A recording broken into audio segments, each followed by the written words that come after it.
বুধবার রাতে বারাসতে নাগরিক সমাজের রাত জাগো কর্মসূচিতে অশান্তি সৃষ্টি করার অভিযোগে 18 জনকে গ্রেফতার করেছিল পুলিশ। সেই 18 জনের মধ্যে 5 জন মহিলাও ছিলেন। সেই 18 জনের নামে কেস ফাইল করে বারাসত আদালতে পাঠানো হয়েছে। পুলিশের এই অতি সক্রিয়তার প্রতিবাদে বৃহস্পতিবার বারাসত কোর্টের সামনে বিক্ষোভে নামেন আন্দোলনকারীরা।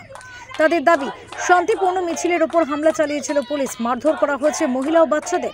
একটি ছোট 8 বছর 7 বছরের বাচ্চাকে যেভাবে মারা হয়েছে, কোনো বয়সের গণ্ডি নেই, তারা যেভাবে পারছে মারছে। কেন, কি কারণ? কোথাও কি প্রতিবাদ?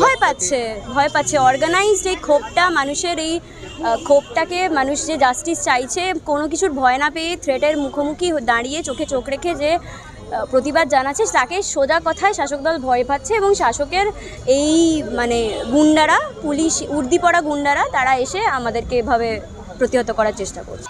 তারা আরও বলেন যে সকল আন্দোলনকারীদের গ্রেফতার করা হয়েছে, তাদের মুক্তি দিতে হবে। পুলিশের হেফাজতে নেওয়ার পরে এখানেই চালান করা হবে। আমাদের এই আন্দোলনটা সেই পুরো স্বৈরাচারী সিস্টেমের বিরুদ্ধে একটা শান্তিপূর্ণ গণ আন্দোলনে সাথীদের কেন তোলা হবে, আমাদের এই প্রশ্নটা পুলিশের কাছে, প্রশাসনের কাছে, কোর্টের কাছে। স্বৈরাচার চালাতে পারে না, প্রশাসনই স্বৈরাচার চালাতে পারে না। সুপ্রিম কোর্ট বলেছিল তার রায়তে যে স্টেট যেন তার পাওয়ার পিসফুল প্রোটেস্টারদের ওপর না দেখায়। আমরা বারবার সেই একই ছবি দেখতে পাচ্ছি একাধিক জায়গায়, রাজ্য জুড়ে।